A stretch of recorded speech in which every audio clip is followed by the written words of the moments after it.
ನಮಸ್ಕಾರ ಗೆಳತಿಯರೇ, ಸಿರಿ ಸ್ಟಡಿ ವ್ಲಾಗ್ಗೆ ನಿಮ್ಮೆಲ್ಲರಿಗೂ ಸ್ವಾಗತ. ಇವತ್ತು ತಾರೀಕು 3 ಮಾರ್ಚ್ 2025 ಐತಿ. ಮಂಡೇ. ಹುಡುಗರದೆಲ್ಲ ಸ್ಕೂಲ್ ಸೂಟಿ ಐತಿ. ಆದರೂ ಅನೀಶನ್ ಕ್ಲಾಸ್ಗಳು ಸ್ಟಾರ್ಟ್ ಆಗ್ಯಾವ. 10th vacation classes start ಆಗ್ಯಾವು. ಬೆಳಿಗ್ಗೆ 6 ಗಂಟೆಗೆ ಹೋಗ್ಬೇಕವ. ಡಬ್ಬಿ ತೊಗೊಂಡು ಹೋಗ್ತಾನೆ. ಇವತ್ತು 5 ಗಂಟೆಯಿಂದನೇ ನಮ್ಮದು ಡ್ಯೂಟಿ ಸ್ಟಾರ್ಟ್ ಆಗೈತಿ. ಅವನಿಗೆ ಡಬ್ಬಿ ಕಟ್ಟಬೇಕಲ್ಲ, ಅದಕ್ಕೋಸ್ಕರ ರೆಡಿ ಮಾಡ್ಕೊಳಾಕ್ತೀನಿ. 5 ಗಂಟೆಗೆ ಎದ್ಮೇಲೆ ಒಂದು 15-20 ನಿಮಿಷ ಫ್ರೆಶ್ ಅಪ್ ಆಗಿ ಈಗ ಕೆಳಗಡೆ ಬಂದೀವಿ. ಅಡುಗೆ ಮಾಡ್ತೀನಿ. ಈಗ ಅವನ ಸಂಬಂಧ ಅಷ್ಟೇ ಒಂದು 3-4 ಚಪಾತಿ ಮತ್ತು ಪಲ್ಯ ಮಾಡಿ. ಹಾಗೆ ಲಾಸ್ಟ್ ವಿಡಿಯೋಕ್ಕಿಂತಲೂ ಬಿಫೋರ್ ಇರ್ಬೋದು, 1ನೇ ತಾರೀಕಿನ ವಿಡಿಯೋದಲ್ಲಿ ನಾನು ಟೈಮ್ ಟೇಬಲನ್ನು ಪ್ರಿಪೇರ್ ಮಾಡಿ ಅಪ್ಲೋಡ್ ಮಾಡಿ ನೋಡಿರಿ. ವಿಡಿಯೋದೊಳಗೆ ಹೇಳೀನಿ ನನ್ನ ಮನೆಯ ವಾತಾವರಣ ಮತ್ತು ನಮ್ಮ ಹುಡುಗರು ಸ್ಕೂಲ್ಗೆ ಟೈಮಿಂಗ್ಸ್ ನೋಡಿಕೊಂಡು ನನ್ನದೇ ಆದಂತಹ ಒಂದು ಟೈಮ್ ಟೇಬಲನ್ನು ಹಾಕ್ಕೊಂಡು ಆ ಪ್ರಕಾರವಾಗಿ ಸ್ಟಿಚಿಂಗು ಆಗಬೇಕು, ಮನೆ ಕೆಲಸ, ಅದ್ರ ಜೊತೆಗೆ ನನ್ನ ಸ್ಟಡಿ ಕೂಡ ಆಗಬೇಕು. ನನಗೆ ಅನುಕೂಲ ಆಗುವಾಗ ಒಂದು ಟೈಮ್ ಟೇಬಲನ್ನು ರೆಡಿ ಮಾಡೀನಿ. ಅದೇ ಥರನಾಗಿ ನೀವು ಕೂಡ ನಿಮ್ಮ ಮನೆಯ ವಾತಾವರಣಕ್ಕನುಸಾರವಾಗಿ, ನಿಮ್ಮ ಮಕ್ಕಳ ಸ್ಕೂಲ್ ಟೈಮಿಂಗ್ ಅನುಸಾರವಾಗಿ ನಿಮ್ಮ ಟೈಮ್ ಟೇಬಲನ್ನು ರಚಿಸ್ಕೊಂಡು ಆ ರೀತಿಯಾಗಿ ಓದೋದಕ್ಕೆ ಪ್ರಾರಂಭ ಮಾಡಿರಿ. ಈಗ ಅನೀಶಿಗೆ ಡಬ್ಬಿ ರೆಡಿ ಮಾಡಿಟ್ಟೀನಿ, ಚಪಾತಿ ಮತ್ತು ಪಲ್ಯ. ಈಗ ಸ್ವಲ್ಪ ಚಹಾ ಅಥವಾ ಹಾಲು ಕುಡಿದು ಹೋಗ್ತಾನೆ ಸ್ಕೂಲಿಗೆ. 6 ಗಂಟೆಗೆ ಸ್ಟಾರ್ಟ್ ಆಗ್ತೈತಿ. 5:45ಕ್ಕೆ ಮನೆ ಬಿಡಬೇಕು. ವಾಕೇಬಲ್ ಡಿಸ್ಟೆನ್ಸ್ ಒಳಗೈತಿ, ಭಾಳ ದೂರ ಏನಿಲ್ಲ. ಟೈಮ್ ಐತಿ, ಅದಕ್ಕೋಸ್ಕರ ನಡ್ಕೋತಾ ಹೋಗ್ತಾನೆ. ಟೈಮ್ ಇರಲಿಲ್ಲ ಅಂದ್ರೆ ಅವ್ರ ಪಪ್ಪ ಗಾಡಿ ಮೇಲೆ ಬಿಟ್ಟು ಬರ್ತಿದ್ರು.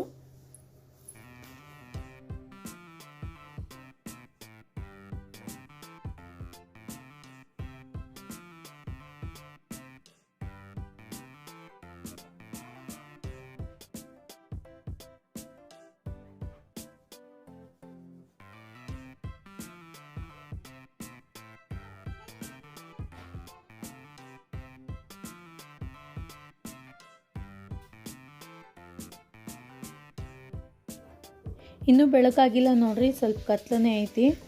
5:45 ಗಂಟೆ ಆಗಿತ್ತು. 5:45 ಅವನು ಸ್ಕೂಲಿಗೆ ಹೋದ್ಮೇಲೆ ನಾನು ಮತ್ತೆ ಮನೆ ಡ್ಯೂಟಿ ಸ್ಟಾರ್ಟ್ ಮಾಡ್ಕೊಂಡೀನಿ. ಕಸ ಗುಡಿಸೋದು ಮತ್ತು ಕಟ್ಟಿ ಕಸ, ಅಂಗಳ ಕಸ ಎಲ್ಲ ಹುಡುಗಿ ರಂಗೋಲಿ ಹಾಕಿ ನೆಕ್ಸ್ಟ್ 7ರಿಂದ 8 ತನಕ ನನ್ನ ಯೋಗ ಮತ್ತು ಪ್ರಾಣಾಯಾಮನ ಸ್ಟಾರ್ಟ್ ಮಾಡಬೇಕು ಅಂತ ಅಂದ್ಕೊಂಡೀನಿ. ಸ್ವಲ್ಪ ವೇಟ್ ಗೇನ್ ಆಗಿರೋದ್ರಿಂದ ಯೋಗ ಮತ್ತು ಪ್ರಾಣಾಯಾಮ ಅದ್ರ ಜೊತೆಗೆ ಎಕ್ಸಸೈಸ್ ಸ್ವಲ್ಪ ಮಾಡ್ಕೋತೀನಿ. ಸ್ವಲ್ಪ ಇದರಿಂದ ನಮ್ಮ ಮೈನೂ ಕೂಡ ಹಗುರಿರ್ತೈತಿ, ಅದ್ರ ಜೊತೆಗೆ ಕೈಕಾಲು ಕೂಡ ಸಡ್ಲಿರ್ತಾವೆ. ಈ ಕಾರಣದಿಂದ ನಾನು ಎಕ್ಸಸೈಸನ್ನು ಸ್ಟಾರ್ಟ್ ಮಾಡೀನಿ. ಸ್ವಲ್ಪ ವೇಟ್ ಗೇನ್ ಜಾಸ್ತಿ ಆಗಿರೋದ್ರಿಂದ ಅಂಗಾಲ್ ಅಥವಾ ಪಾದ ಏನಂತೀವಲ್ಲ, ಅದು ಸ್ವಲ್ಪ ನಡಿಬೇಕಾದ್ರೆ ಜಾಸ್ತಿ ಪೇನ್ ಆಗ್ತೈತಿ ನನಗೆ. ಅದಕ್ಕೋಸ್ಕರ ವೇಟ್ ಗೇನ್ ಆದ ತಕ್ಷಣವೇ ಆ ರೀತಿ ಸ್ಟಾರ್ಟ್ ಆಗ್ತೈತಿ. ಅದಕ್ಕೋಸ್ಕರ ಎಕ್ಸಸೈಸ್ನೂ ಕೂಡ ನಾನು ಸ್ಟಾರ್ಟ್ ಮಾಡೀನಿ.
ಟೋಟಲಿ 1 ಅವರ್ ಪ್ರಾಣಾಯಾಮ ಮತ್ತು ಎಕ್ಸಸೈಸ್ಗೆ ಟೈಮ್ ಕೊಟ್ಟಿರ್ತೀನಿ. 20 ಮಿನಿಟ್ಸ್ ಪ್ರಾಣಾಯಾಮ ಮತ್ತು 30 to 40 ಮಿನಿಟ್ಸ್ ಎಕ್ಸಸೈಸ್ಗೆ ಒಂದು 15 ಸೂರ್ಯ ನಮಸ್ಕಾರ, ಉಳುಕಿದೆಲ್ಲ ಕುಂತು ನಿಂತು ಮಾಡುವಂತಹ ಎಕ್ಸಸೈಸ್ಗಳನ್ನು ಮಾಡ್ತೀನಿ. ಅದಾದಮೇಲೆ ಎಕ್ಸಸೈಸ್ ಎಲ್ಲ ಮುಗಿದಾದ್ಮೇಲೆ ಫ್ರೆಶ್ ಅಪ್ ಆಗಿ ನಮ್ಮ ಮನೆಯವ್ರಿಗೆ ಟಿಫನ್ ರೆಡಿ ಮಾಡಾಕ್ತೀನಿ. ಅವ್ರಿಗೆ ಬೆಳಿಗ್ಗೆ ಎದ್ದ ತಕ್ಷಣ ರೊಟ್ಟಿ ಚಪಾತಿ ಅದು ಅಷ್ಟೊಂದು ಇಷ್ಟ ಆಗಂಗಿಲ್ಲ. ಬೆಳಿಗ್ಗೆ ಒಂದು ಟೈಮ್ ಟಿಫನ್ ತಿಂದು ಮಧ್ಯಾಹ್ನಕ್ಕೆ ಮತ್ತು ರಾತ್ರಿಗೆ ಚಪಾತಿ ಅನ್ನ ಅದು ಊಟ ಮಾಡ್ತಾರೆ. ಬಟ್ ಉಳ್ಕಿದವರೆಲ್ಲರೂ ನಾವು ಚಪಾತಿ ರೊಟ್ಟಿ ಮತ್ತು ಅನ್ನನೇ ಉಣ್ತೀವಿ. ಬೆಳಿಗ್ಗೆ ಎಲ್ಲ ಅಡುಗೆ ಒಮ್ಮೆ ರೆಡಿ ಮಾಡಿಬಿಡ್ತೀವಿ. ಹುಡುಗರು ಜಾಸ್ತಿ ಇರೋದ್ರಿಂದ 4 ಜನ ಟೋಟಲಿ ನಮ್ಮನ್ಯಾಗ ಹುಡುಗರು ಇದ್ದಾರೆ. ಅವರು ಎಲ್ಲ ಯಾವಾಗ ಊಟ ಮಾಡ್ತಾರಂತ ಟೈಮಿಂಗೇ ಗೊತ್ತಾಗಲ್ಲ ನಮಗೆ. ಅದಕ್ಕೋಸ್ಕರ ಮೊದಲಿಗೆ ಎಲ್ಲ ಬೆಳಿಗ್ಗೆನೇ ಎಲ್ಲ ಚಪಾತಿ ಅದು ಸ್ವಲ್ಪ ಜಾಸ್ತಿನೇ ಮಾಡಿ ಇಟ್ಬಿಟ್ಟಿರ್ತೀವಿ. ಬಿಸಿ ಅನ್ನ ಒಂದು ಮಧ್ಯಾಹ್ನ. ಹಾಗೆ ಉತ್ತರ ಕರ್ನಾಟಕದ ಸ್ಪೆಷಲ್ ಜೋಳದ ರೊಟ್ಟಿಯನ್ನು ಯಾವ ರೀತಿ ಮಾಡ್ತೀವಿ ಅಂಥೇಳಿ ಒಂದು ವಿಡಿಯೋ ಮಾಡಿ ಅಪ್ಲೋಡ್ ಮಾಡ್ತೀನಿ, ಬೇಕಿದ್ರೆ ನೋಡ್ಬೋದು. ನಮ್ಮದು ಕಲಬುರ್ಗಿ ಇರೋದ್ರಿಂದ ಇಲ್ಲಿ ಬಿಸಿಲು ಜಾಸ್ತಿ. ಬೇಸಿಗೆಯಲ್ಲಿ ಚಪಾತಿ ತುಂಬಾ ಖಾವಾಗ್ತೈತಿ. ಅದಕ್ಕೋಸ್ಕರ ಈ ರೊಟ್ಟಿ ಉಣೋದ್ರಿಂದ ಸ್ವಲ್ಪ ಕಡಿಮೆ ಖಾವ್ ಅನ್ನಿಸ್ತೈತಿ. ರೊಟ್ಟಿ ತಂಪು, ಜೋಳ ತಂಪು. ಅದಕ್ಕೋಸ್ಕರ ಈ ಸಮ್ಮರ್ ಸೀಸನ್ನಲ್ಲಿ ಜೋಳದ ರೊಟ್ಟಿ ಮಾಡ್ಕೊಂಡು ಉಣ್ಣೋದು ಭಾಳ ಬೆಸ್ಟ್ ನೋಡ್ರಿ. ಈ ರೀತಿಯಾಗಿ ನಾವು ಡೈಲಿ ಅಡುಗೆ ರೊಟ್ಟಿನನ್ನು ಮಾಡ್ತೀವಿ ಮುಂಜಾನೆ. ನಮ್ಮ ಮನೆಯೊಳಗೆ ಇಬ್ಬರು ಸೊಸೆಯರು ಇರೋದ್ರಿಂದ ಒಬ್ಬರು ರೊಟ್ಟಿ ಚಪಾತಿ ಮಾಡ್ತೀವಿ, ಇನ್ನೊಬ್ಬರು ಮೇಲಿನ ಅಡುಗೆ ಎಲ್ಲ ಮಾಡ್ಕೋತಾರೆ. ಈ ರೀತಿಯಾಗಿ ಡೈಲಿ ರೊಟೀನ್ ನಡೀತಿರ್ತೈತಿ ನೋಡ್ರಿ ನಮ್ಮ ಮನ್ಯಾಗ.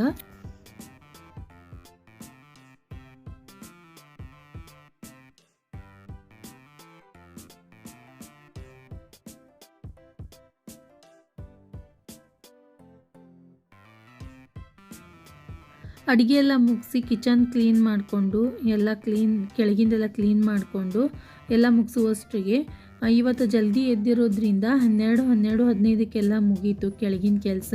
ಮತ್ತು ಮ್ಯಾಲೆ ಬಂದು ಸ್ವಲ್ಪ ರೆಸ್ಟ್ ತೊಗೊಂಡೆ. ಯಾಕಂದ್ರೆ ಡೈಲಿ ಇಷ್ಟು ಜಲ್ದಿ ಹೇಳೋದಿಲ್ಲ 5 ಗಂಟೆಗೆ. ಇವತ್ತು 5 ಗಂಟೆಗೆ ಎದ್ದಿರೋದ್ರಿಂದ ಸ್ವಲ್ಪ ನಿದ್ದೆ ಬಂದಂಗಾಗಿತ್ತು, ಸುಸ್ತಾಗಿತ್ತು. ಅದಕ್ಕೋಸ್ಕರ 1 ಅವರ್ ನಿದ್ದೆ ಮಾಡಿ ಈಗ 2 ಗಂಟೆ ಆಗೈತಿ. ಮತ್ತು ಫ್ರೆಶ್ ಆಗಿ ಈಗ ಓದ್ಕೋತಾ ಕೂಡಬೇಕು.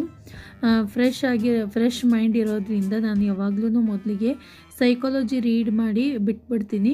ನೆಕ್ಸ್ಟ್ ಉಳಿದಿರುವಂತಹ ಟೈಮಲ್ಲಿ ಮ್ಯಾಥ್ಸ್ ಮತ್ತು EVS ತೊಗೊಂಡಿರ್ತೀನಿ ಸಾಯಂಕಾಲದ ಟೈಮ್ನಲ್ಲಿ. ಹಾಗೆ ಇದ್ರ ಜೊತೆಗೆ ಎಡಿಟಿಂಗ್ ಮಾಡಿರುವಂತಹ ವಿಡಿಯೋಸ್ಗಳನ್ನು ಅಪ್ಲೋಡಿಗೆ ಇಡೋದು ಮತ್ತು ಒಂದೊಂದು ಪಬ್ಲಿಷ್ ಮಾಡೋವಿರ್ತಾವೆ.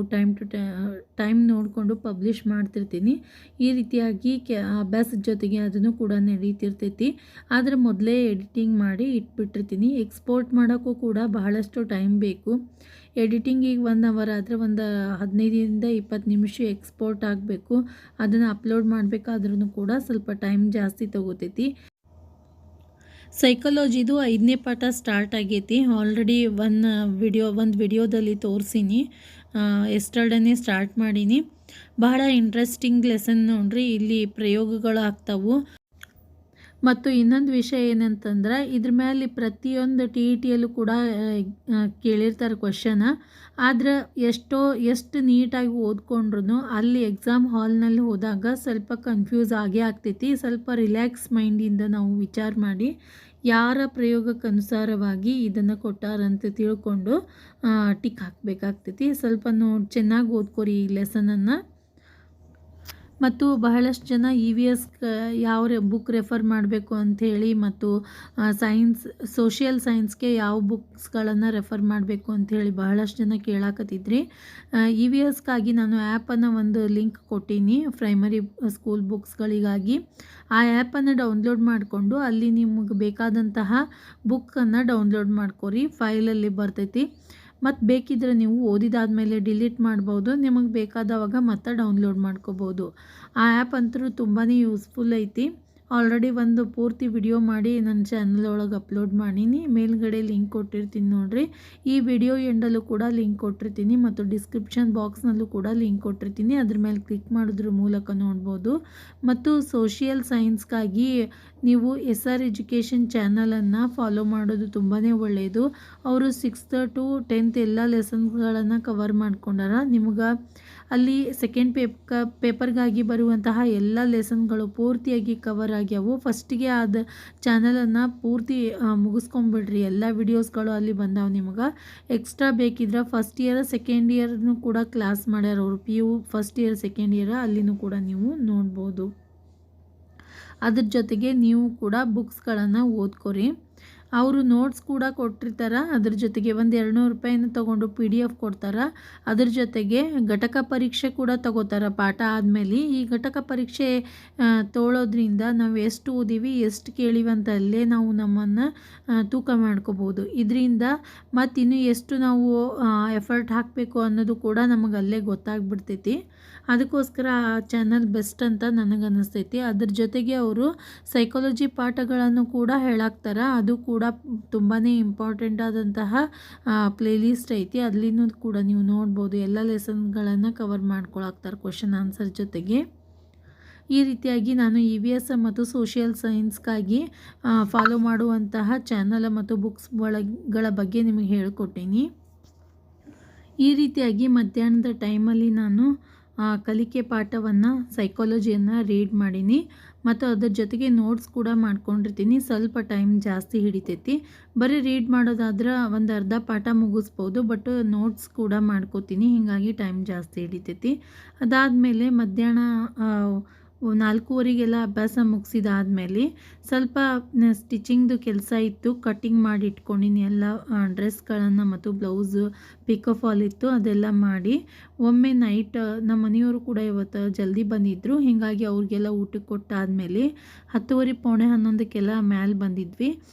ಪೌಣೆ 11ರಿಂದ ನಾನು ನಿದ್ದೆ ಬರೋವರೆಗೂ ಕೂಡ ಸ್ಟಡಿ ಮಾಡೋಕ್ಕೆ ಸ್ಟಾರ್ಟ್ ಮಾಡೀನಿ. ಇವತ್ತು 7th ಸ್ಟ್ಯಾಂಡರ್ಡ್ದು ಪ್ರಾಣಿಗಳಲ್ಲಿ ಪೋಷಣೆ ಅನ್ನೋ ಪಾಠವನ್ನು ಸ್ಟಾರ್ಟ್ ಮಾಡೀನಿ. ಬಹಳ ಇಂಟ್ರೆಸ್ಟಿಂಗ್ ಟಾಪಿಕ್ ನೋಡ್ರಿ. ನೋಟ್ಸ್ಗಳು ಕೂಡ ಪ್ರತಿಯೊಂದು ಲೈನಲ್ಲೂ ಕೂಡ ನೋಟ್ ಮಾಡ್ಕೋಬೇಕಾದಂತಹ ವಿಷಯಗಳದಾವು. ಅದಕ್ಕೋಸ್ಕರ ನೀವು ಲಕ್ಷ್ಯ ಕೊಟ್ಟು ಓದಿ ನೋಟ್ಸನ್ನು ಮಾಡ್ಕೋರಿ. ನಾನು PDF ಕೂಡ ಹಾಕ್ತೀನಿ. ಇನ್ನೊಂದು 2 ದಿವಸ ಟೈಮ್ ಕೊಡ್ರಿ, ಎಲ್ಲ ಸೆಟ್ ಮಾಡಿಕೊಂಡು ಡೈಲಿ ನೋಟ್ಸನ್ನು ಹಾಕ್ತೀನಿ PDF ನನ್ನ ಟೆಲಿಗ್ರಾಮ್ ಚಾನಲಲ್ಲಿ. ಇನ್ 2 ಡೇಸಲ್ಲಿ ಸ್ಟಾರ್ಟ್ ಮಾಡ್ತೀನಿ. ಸ್ವಲ್ಪ ಮಿಡಲಲ್ಲಿ ಬಿಟ್ಟಿರುವಂತಹ ವಿಷಯಗಳನ್ನು ಪ್ಯಾಚಪ್ ಮಾಡ್ಕೊಳಾಕ್ತೀನಿ ಅಷ್ಟೇ. ಸೈಕಾಲಜಿ PDF ಹಾಕ್ರಿ ಅಂಥೇಳಿ ಒಬ್ಬರು ಭಾಳಷ್ಟು ಕಮೆಂಟ್ ಮಾಡಾಕ್ತಾರೆ. ನನ್ನ ಚಾನಲ್ನ ವಿವರ ಹಾಕ್ತೀನಿ, ಏನು ತೊಂದರೆ ಇಲ್ಲ. ಇನ್ನೊಂದು 2 ಟಾಪಿಕ್ ಮೇಲೆ ನಾನು ನೋಟ್ಸ್ ಮಾಡಿರಲಿಲ್ಲ. ನನಗೆ ಈಸಿ ಇತ್ತು, ಅದಕ್ಕೋಸ್ಕರ ನಾನು ಅದನ್ನು ನೋಟ್ಸ್ ಮಾಡ್ಕೊಳ್ಳಿಲ್ಲ. ನಿಮಗೆ ಹಾಗೆ PDF ಹಾಕಿದ್ನಂದ್ರೆ ಅಲ್ಲಿಗೆ ನೀವು ಬಿಟ್ಬಿಡ್ತೀರಿ, ಓದ್ತಿರೋ ಇಲ್ಲ ಅಂತ ನನ್ನ ಭಾವನೆ. ಅದಕ್ಕೋಸ್ಕರ ಅದನ್ನು ಪೂರ್ತಿಯಾಗಿ ಲೆಸನ್ ಮುಗಿಸಿ ನಿಮಗೆ ನೋಟ್ಸನ್ನು ಕೊಡ್ತೀನಿ ನಾನು. ಅದೇ ಒಂದು ಕಾರಣಕ್ಕಾಗಿ ನಾನು ಸೈಕಾಲಜಿ ನೋಟ್ಸನ್ನು ಹಾಕಾಕತ್ತಿಲ್ಲ. ಮತ್ತು ಟೈಮ್ ಸಿಕ್ತು ಅಂದ್ರೆ ಕ್ಲಾಸ್ ಮಾಡ್ತೀನಿ. ಅದನ್ನು ಇನ್ನೊಂದು ಏನಂತಂದ್ರೆ ಸಪ್ರೇಟಾಗಿ ಚಾನಲ್ ಮಾಡಿ ಅದರಲ್ಲಿ ಕ್ಲಾಸ್ಗಳನ್ನು ಮಾಡಬೇಕು ಅಂಥೇಳಿ ನನ್ನ ಭಾವನೆ. ಯಾಕಂದರೆ ಇದು ಮುಂದೆ ಕಂಟಿನ್ಯೂ ಆಗಿ ನನ್ನ ಸ್ಟಡಿ ಎಲ್ಲ ಮುಗಿದಾದ್ಮೇಲೆ ಮತ್ತು ನನ್ನ ಡೈಲಿ ವ್ಲಾಗ್ಗಳನ್ನು ಇದರೊಳಗೆ ಅಪ್ಲೋಡ್ ಮಾಡ್ತೀನಿ. ಅವರಿಗೆಲ್ಲ ಈ ಚಾನಲ್ನಲ್ಲಿ ಬರುವಂತಹ ಟಾಪಿಕ್ಸ್ ಕ್ಲಾಸ್ಗಳನ್ನು ನೋಡಿ ಇದೇನಪ್ಪ ಇದು ಚಾನಲ್ ಅಂತ ಅನ್ಬಾರ್ದು, ವ್ಲಾಗ್ ಆಗೇ ಇರಲಿ ಅಂತ ನನ್ನ ಭಾವನೆ. ನೋಡೋಣ, ಎಕ್ಸಾಮ್ ಮುಗಿಯೋ ತನಕನೂ ಹಾಕಬೇಕು ಅಂತ ಅಂದ್ಕೊಂಡಿನಿ. ನೋಡೋಣ, ಇಲ್ಲಾಂದರೆ ಸಪ್ರೇಟ್ ಚಾನಲ್ ಆದರೂ ಮಾಡಿ ಅಪ್ಲೋಡ್ ಮಾಡ್ತೀನಿ. ಮತ್ತು ನಾಳೆ ಈವ್ನಿಂಗ್ ಲೈವ್ ಬರಬೇಕು ಅಂತ ಅಂದ್ಕೊಂಡಿನಿ. 4ನೇ ತಾರೀಕು 8ರಿಂದ 9 ಸೈನ್ಸ್ ಅಥವಾ ಮ್ಯಾಥ್ಸ್ ಯಾವುದಾದ್ರೂ ಒಂದು ವಿಷಯವನ್ನು ತೊಗೊಂಡಿರ್ತೀನಿ. ನೀವು ಕೂಡ ನನ್ನ ಜೊತೆಗೆ ಸ್ಟಡಿ ಮಾಡ್ತೀರಿ ಅಂತ ಅಂದ್ಕೊಂಡಿನಿ. ಅದ್ರ ಬಗ್ಗೆ ಒಂದು ಮೆಸೇಜ್ ಕೂಡ ಹಾಕ್ತೀನಿ ಚಾನಲಲ್ಲಿ. ನೀವು ಟೈಮ್ ನೋಡಿಕೊಂಡು ನೀವು ಕೂಡ ಸ್ಟಡಿ ಮಾಡೋಕ್ಕೆ ಕೂಡ್ತೀರಿ ಅಂತ ಅಂದ್ಕೊಂಡಿನಿ. ರಾತ್ರಿ 11:45ರಿಂದ 12:10 ತನಕ ಕೂಡ ನಾನು ನನ್ನ ಸ್ಟಡಿ ಕಂಪ್ಲೀಟ್ ಮಾಡಿಕೊಂಡೆ. ಇವತ್ತು ಟೋಟಲಿ 3.5 to 4 hours ನಂದು ಪೂರ್ತಿ ಸ್ಟಡಿ ಆಗೈತಿ.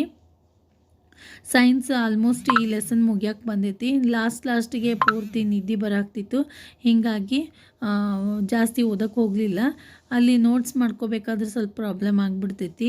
ನನಗೆ ನಿದ್ದೆ ಜಾಸ್ತಿ ಬಂತು ಅಂತಂದ್ರೆ ಅದಕ್ಕೋಸ್ಕರ ಇಲ್ಲಿಗೆ ನಾನು ಈ ವಿಡಿಯೋವನ್ನು ಎಂಡ್ ಮಾಡ್ತೀನಿ.